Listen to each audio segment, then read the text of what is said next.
नमस्कार दोस्तों, मेरा नाम है रंजीत और आप देख रहे हैं मेरा यूट्यूब चैनल आरकेजे सिविल पाठशाला।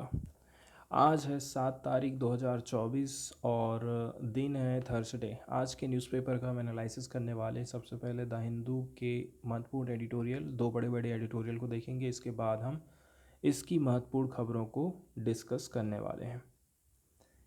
तो पहला आर्टिकल हम यहाँ से उठाने वाले हैं, उसको हम यहाँ पर देखते हैं किस मुद्दे पर आधारित है।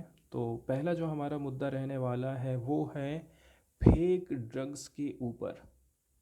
आपने विज्ञापन में ऐसे बहुत सारे ऐड देखे होंगे जिसमें बोला जाता है कि आप ये वाली दवाई ले लीजिए, आप ये इंजेक्शन ले लीजिए, आपकी बीमारी पूरी तरह से ठीक हो जाएगी। अब ये जो दवाई है, इस दवाई की मैन्युफैक्चरिंग इंडिया में नहीं करी गई है। यदि मैन्युफैक्चरिंग इंडिया में करी जाती तो इसका ट्रायल वगैरह होता, तब जा कर के इंडिया में बिकने के लिए तैयार होती। अब क्या किया जा रहा है इस चीज़ से बचने के लिए, ट्रायल वगैरह से बचने के लिए बाहर से मंगवाया जा रहा है, बाहर से इंपोर्ट कर लिया जा रहा है कंपनियों के द्वारा, डॉक्टर के द्वारा प्रिस्क्राइब कर दिया जा रहा है कि आप ये वाली दवा लीजिए। अब इससे उसका क्या साइड इफ़ेक्ट हो सकता है मरीज की बॉडी के ऊपर, आराम लग रहा है कि नहीं लग रहा है, क्या कोई नुकसान हो जा रहा है, इस चीज़ की कोई जांच पड़ताल नहीं है। ये सारे जो काम हो रहे हैं इसको हम रोक क्यों नहीं पा रहे हैं, इसमें कौन कौन लोग इन्वॉल्व हैं, इसके बारे में ये आर्टिकल लिखा जाता है। तो कुल मिलाकर के जो फेक वाले इम्पोर्टेड गोली दवाई है, मेडिसिन है, उसके ऊपर ये आर्टिकल लिखा गया है। इस प्रकार के जो फेक मेडिसिन्स होते हैं, ड्रग्स होते हैं, इनको हम बोलते हैं magic drugs, which are being promoted in the media, have not undergone clinical trials in India, highlight the role of the regulator and doctor। तो इस प्रकार से मैजिक ड्रग्स हमारे यहाँ पर चल रहे हैं, मीडिया में जोर शोर से इसका प्रचार प्रसार किया जा रहा है, लेकिन इनका कोई भी ट्रायल हमारे देश में नहीं हुआ है। और यहाँ पर डॉक्टर लोगों की क्या भूमिका होनी चाहिए, रेगुलेटर की क्या भूमिका होना चाहिए, तो दो लोगों के यहाँ पर क्वेश्चन खड़े होते हैं।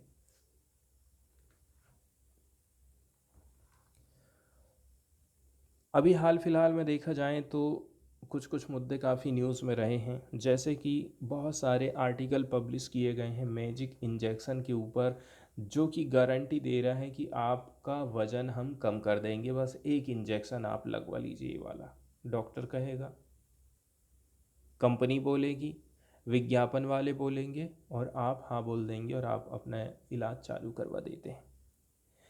हर हफ्ते पिछले लास्ट कुछ मंथ में न्यूज़पेपर में पब्लिश हो रहे हैं कुछ आर्टिकल कि कैसे करके आप मैजिक इंजेक्शन का यूज़ कर सकते हैं और इसके माध्यम से आपको गारंटी दी जाएगी कि आपका वज़न कम हो जाएगा। इस मैजिक इंजेक्शन में एक ड्रग है जिसको बोलते हैं सेमाग्लूटाइड। सेमाग्लूटाइड इस इंजेक्शन की एक इंजेक्शन लगाई जाएगी आपको। नॉर्मली यदि देखा जाए, ये जो ड्रग इसमें इस्तेमाल में लाया जा रहा है सेमाग्लूटाइड, इसका यूज़ हम करते हैं टाइप 2 डायबिटीज़ मेलिटस के लिए, and this drug also result in weight loss. साथ ही साथ में ये भी बोला जा रहा है कि इससे वेट लॉस भी होता है। फिर भी देखा जाए ना तो बहुत सारे आर्टिकल ऐसे हैं जो कि प्रमोट कर रहे हैं इस प्रकार के ड्रग्स को। Fail to mention that this weight loss drug has not been approved for sale in India.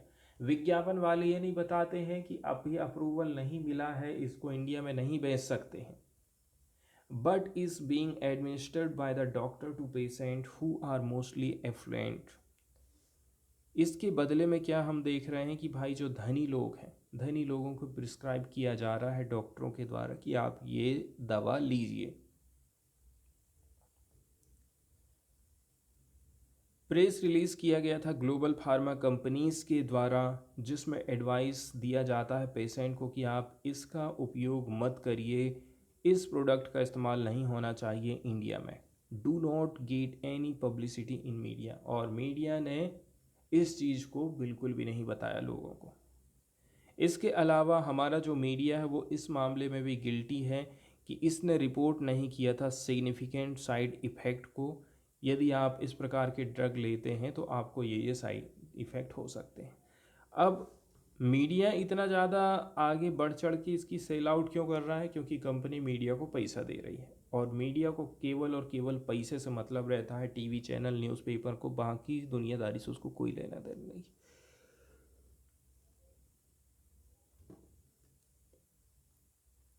वहीं यदि हम अमेरिका की बात करें तो कुछ दशक पहले यूनाइटेड स्टेट में हम देखते हैं कि एक और टाइप का जो वेट लॉस ड्रग है, इसकी मार्केटिंग हो रही थी।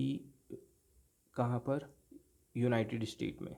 बहुत ही जल्दी ये जो ड्रग था बोला जा रहा था डीमिस्टिफाइड। डीमिस्टिफाइड का मतलब ये होता है कि इसकी पहचान कर ली गई, इसकी असलियत सामने आ गई, पर्दाफाश हो गया इसका। And pharma companies paid approximately $4 billion in damages in mass tort litigation. बहुत सारी याचिकाएं कोर्ट में दायर करी गई थी और कंपनी को लास्ट में हार मानना पड़ा। $4 बिलियन रुपया उसको देना पड़ा था जब इसके ऊपर मुकदमा दायर किया गया था। अब हम बात करते हैं हमारे देश में ट्रायल हुआ कि नहीं हुआ, सेल अप्रूवल मिला कि नहीं मिला इंडिया में, और किस किस प्रकार की एक्सेप्शंस हमको देखने को मिलते हैं। अब यहाँ पर एक्सेप्शन बोला जा रहा है मतलब अपवाद की भी बात करी जाएगी कि यहाँ पर आपको नहीं चाहिए। नॉर्मली जो मेडिसिन रहती है इसको अप्रूव किया जाता है हमारे देश में सेल के लिए only after the Indian subsidiary और license of global brand owner conduct clinical trial. इसका मतलब ये है मुझे अप्रूवल सेलिंग के लिए तभी मिलेगा जब मैंने यहाँ पर क्लिनिकल ट्रायल किया हो कोई भी ड्रग्स का। इस चीज़ से बचने के लिए लोग क्या काम करते हैं, बाहर से गोली दवाई मेडिसिन मंगा लेते हैं और उस मेडिसिन का हमारे यहाँ पर ट्रायल हुआ है या नहीं हुआ है उसका कोई लेना देना नहीं है।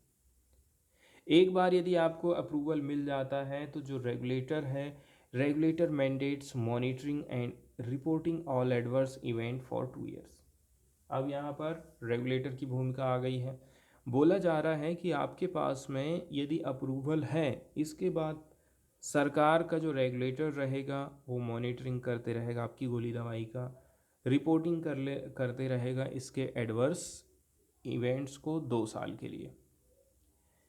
वहीं जो ग्लोबल फार्मा कंपनीज हैं कभी कभी क्या है, choose to stay out of the Indian market and not launch drugs in India. वो सोचती हैं कि हम अपनी लॉन्चिंग इंडिया में नहीं करेंगे। इस प्रकार के सर्कमस्टांस में क्या होता है, patient can get a licence from drug regulator.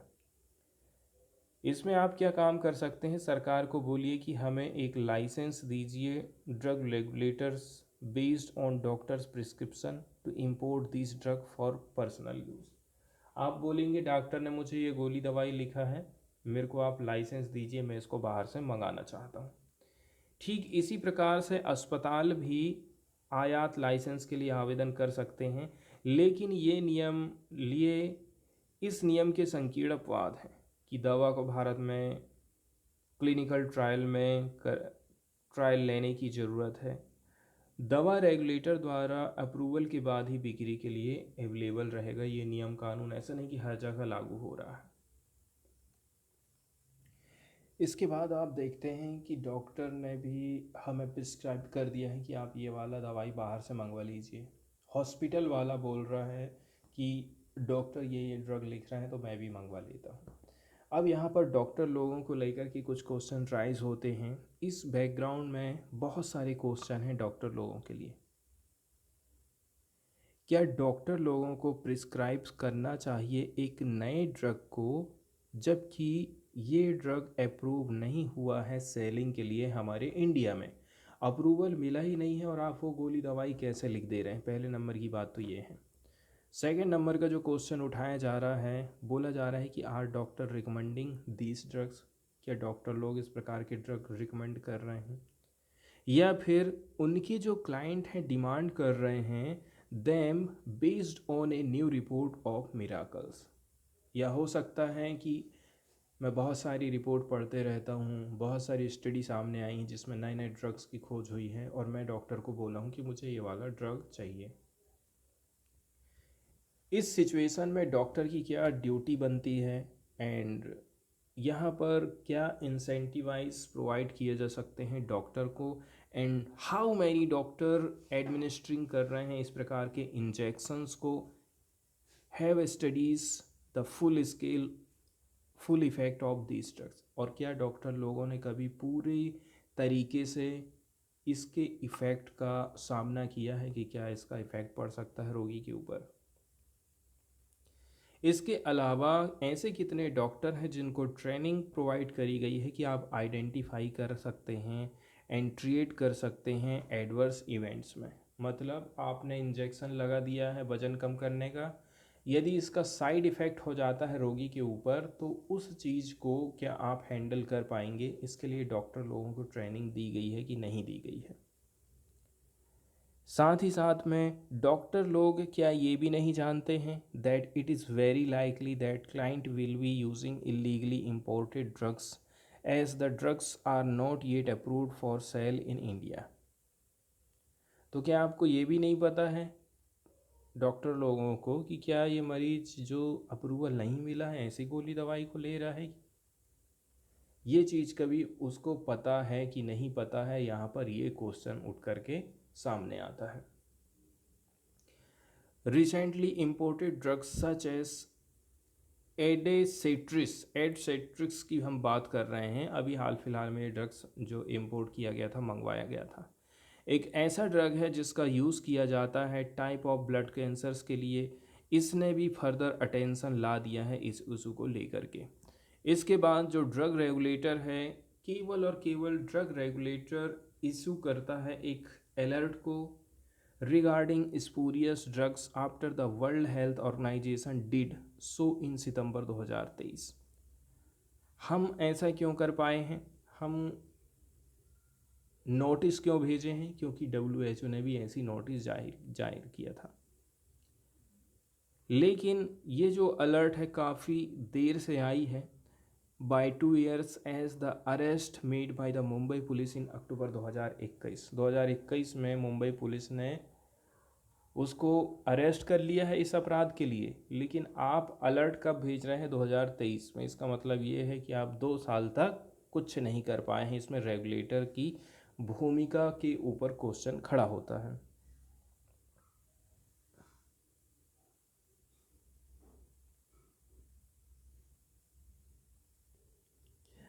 इसके बाद हम नेक्स्ट वाले एडिटोरियल की तरफ चलते हैं, और यहाँ पर लोकल डेमोक्रेसी को कैसे करके सेव किया जा सकता है, इसके ऊपर ये आर्टिकल लिखा गया है।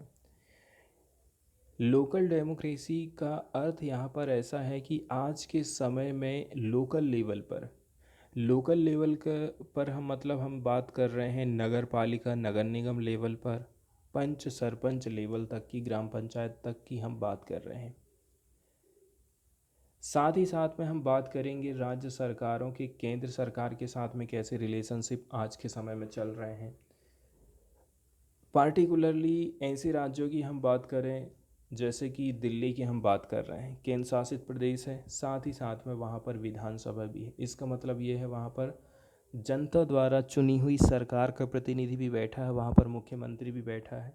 लेकिन केंद्र सरकार क्या काम करती है, इस प्रकार के केंद्र शासित प्रदेशों में जहाँ पर वो चुनाव नहीं जीत पा रही है, उसको किसी न किसी प्रकार से वहाँ की सरकार की ताकत को कम किया जा रहा है और अपनी ताकत को बढ़ाने का प्रयास किया जा रहा है केंद्र सरकार के द्वारा।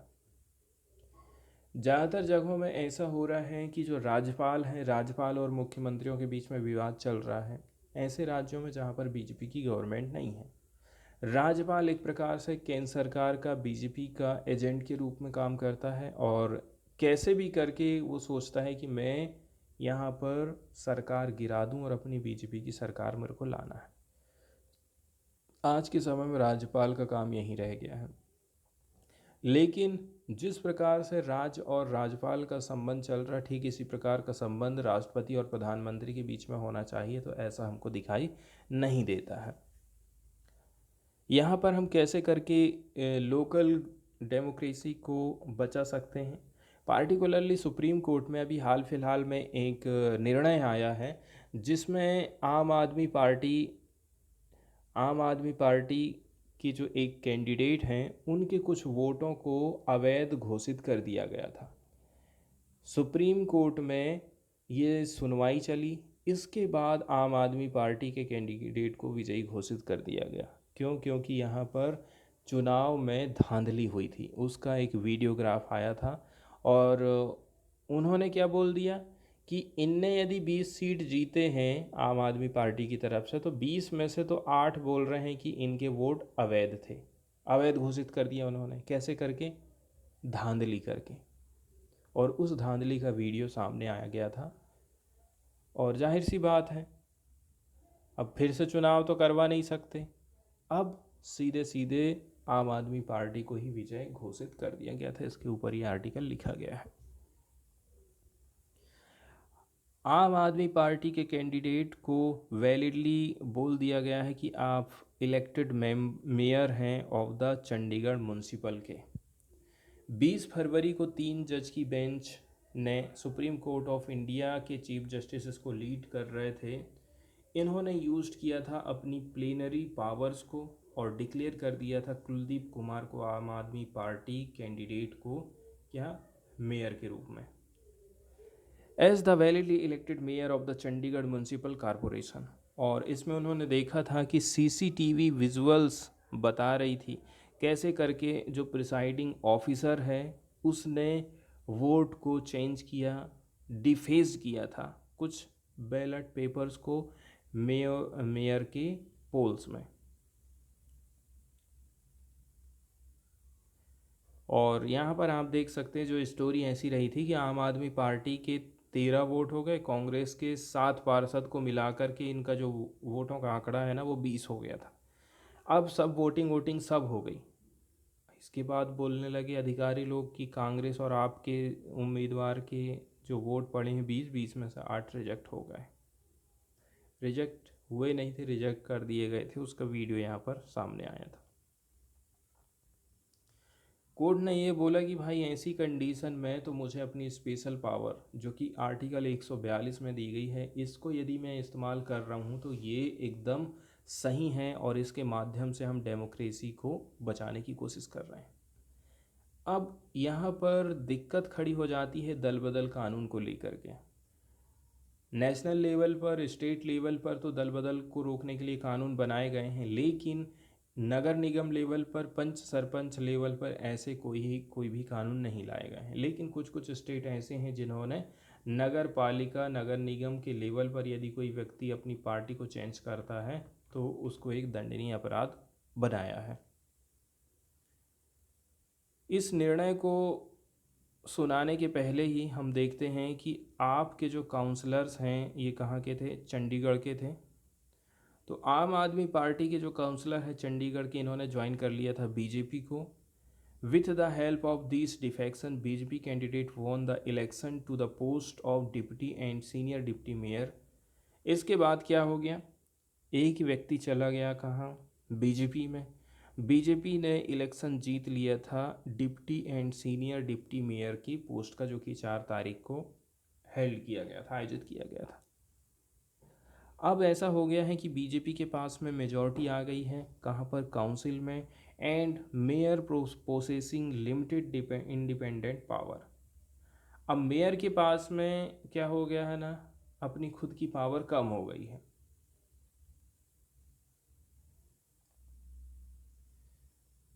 अब यहाँ पर जो धोखाधड़ी हुई थी, यहाँ से कुछ क्वेश्चन उठते हैं, जैसे कि लोकल इलेक्शंस को फेयर तरीके से कैसे कंडक्ट कराया जाए, लोकल लेवल में जो डिफेक्शन हो रहा है, दल बदल हो रहा है, उसको कैसे करके रोकेंगे। And challenge the ensuring democratic governance in union territory. अब महत्वपूर्ण चीज़ बताई जाती है कि भाई मेयर लोगों का चुनाव कैसे करके होता है म्यूनसिपल कॉरपोरेशन में। लोकल गवर्नमेंट का जो इलेक्शन होता है कंडक्टेड कराया जाता है स्टेट इलेक्शन कमीशन के द्वारा। Indirect mayoral election follow an internal purpose. यहाँ पर आप देखेंगे जो मेयर का चुनाव होता है ना, उसके लिए इंटरनल प्रोसेस का इस्तेमाल किया जाता है। Section 60 of the Punjab municipal corporation act 1976 की बात करें, जिसको एक्सटेंड कर दिया गया है चंडीगढ़ में, तो बोला जा रहा है जो meeting for the election of the mayor shall be convened by the divisional commissioner.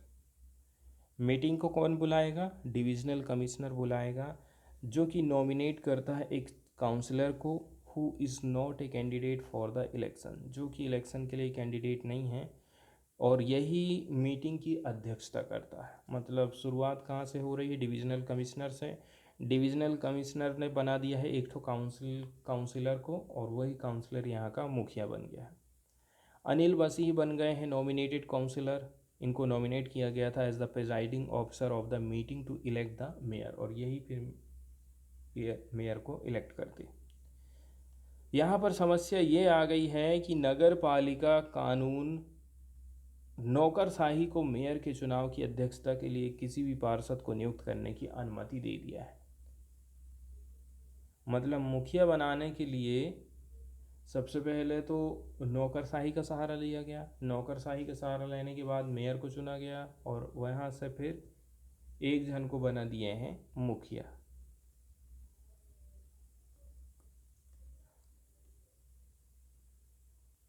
अब जैसे कि 2022 की यदि हम बात करें, चंडीगढ़ में जो मेयर के इलेक्शन हुए थे, एक इलेक्टेड बीजेपी काउंसलर को नॉमिनेट कर दिया था एज प्रिजाइडिंग ऑफिसर के तौर पर, एंड बीजेपी के जो मेयरल कैंडिडेट थे, इन्होंने जीत लिया था 1 vote after the vote of an AAP councillor was invalidated.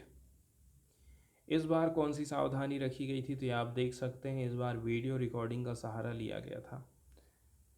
अब लोकल काउंसिल में जो डिफेक्शन हो रहा है, उसको आप कैसे करके चैलेंज कर सकते हैं? बहुत सारे राज्य ऐसे हैं जहाँ पर कानून बनाए जा चुके हैं, लेकिन अभी यहाँ पर दिल्ली जैसी जगह में किसी प्रकार के कानून हम नहीं देख पाए। कुछ स्टेट हैं जैसे कि कर्नाटका, केरला, इन्होंने पास किया है कुछ स्पेसिफिक कानून जो कि डिफेक्शन को मना करते हैं लोकल गवर्नमेंट में। In most state there are no clear statutory restriction against defection, लेकिन बहुत सारे राज्य में अभी भी इस प्रकार का कोई कानून नहीं लाया गया है जो कि म्यूनसिपल कॉरपोरेशन लेवल पर दल बदल को रोक सके। इसके बाद अगली जो बात करी जाती है वो राज्य और केंद्रों के बीच रिलेशनशिप को बताता है। आज के समय में ऐसा हो गया है कि ज़्यादा से ज़्यादा पावर सरकार अपने पास में रखना चाहती है, चाहे वो यूनियन टेरिटरी हो, चाहे वो स्टेट गवर्नमेंट हो।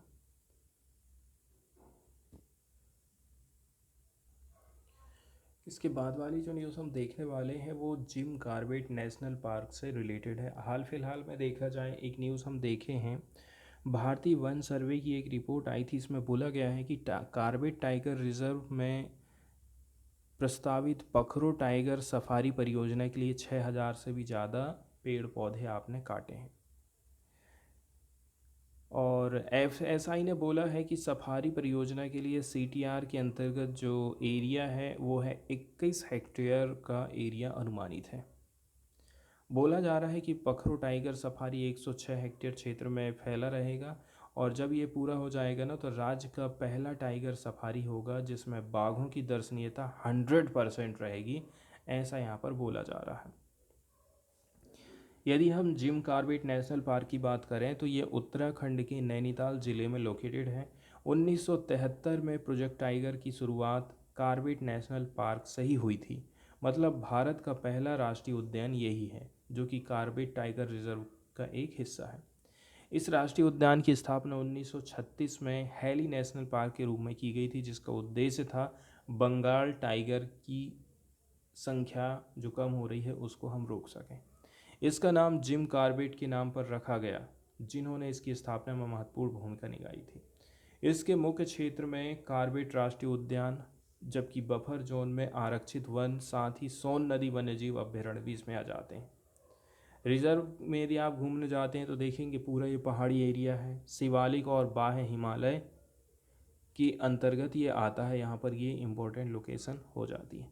रामगंगा, सोन नदी, मंडल, पालेन और कोसी यहाँ से होकर के बहने वाली महत्वपूर्ण नदियाँ हैं। बोला जाता है कि यहाँ पर लगभग बाघों का वास स्थान है और प्रति 100 वर्ग किलोमीटर में 14 बाघ के साथ ये दुनिया का सबसे अधिक बाघ घनत्व वाला रिजर्व माना जाता है। तो 230 बाघ यहाँ पर बताए जा रहे हैं। वनस्पति क्या क्या है, जंतु वर्ग क्या क्या है। इसके अलावा भी कुछ कुछ राष्ट्रीय उद्यान हैं, जैसे कि नंदा देवी फूलों की घाटी नेशनल पार्क और नंदा देवी राष्ट्रीय उद्यान एक साथ यूनेस्को विश्व धरोहर में शामिल किए गए थे। इसके अलावा जैसे राजा जी है, गंगोत्री है, गोविंद राष्ट्रीय उद्यान है और ये यहाँ पर मैप है। इसके बाद एक महत्वपूर्ण खबर हम देखने वाले हैं। प्रधानमंत्री नरेंद्र मोदी के द्वारा लॉन्च किया गया है इंडिया की पहली under water metro line Calcutta में। प्रधानमंत्री नरेंद्र मोदी के द्वारा वेडनेसडे को दिन इनॉग्रेट किया गया, उद्घाटन किया गया है कलकत्ता मेट्रो के एस्प्लेनेड हावड़ा मैदान station, which passes below the mighty Hooghly River through the country's first underwater transportation tunnel। Hooghly नदी के अंदर से ये टनल होकर के गुजरेगी। इसके अलावा बोला जा रहा है इन्होंने एक बार ट्रायल भी लिया है, सवारी भी किया है मेट्रो ट्रेन में। कहाँ से कहाँ तक चली थी ये? एस्प्लानेड से लेकर के हावड़ा मैदान तक, and interacted with the school student during the journey passing through the tunnel, which is testament to the country's engineering capabilities. यदि हम ऐसा कर पाए हैं तो किसके माध्यम से? भारत के इंजीनियरों के माध्यम से ही ये चीज़ संभव हो पाया है। इसके बाद एस्प्लेनेड स्टेशन ये वापस आ गए थे सेम रूट के माध्यम से, and was accompanied by the leader of opposition in the state Shivendu Adhikari. Chief minister Mamata Banerjee did not attend the programme. इसमें बोला जा रहा है शिवेंदु अधिकारी तो थे लेकिन ममता बनर्जी इस प्रोग्राम को अटेंड नहीं कर पाई थी। इसकी लंबाई की बात करें तो 4.8 किलोमीटर का ये एस्प्लेनेड हावड़ा मैदान स्ट्रेच है, इतनी एरिया में ये फैली हुई है, एंड ईस्ट वेस्ट कॉरिडोर का ये एक पार्ट माना जाता है और इसको बनाने में 4,965 करोड़ रुपया लग गया है।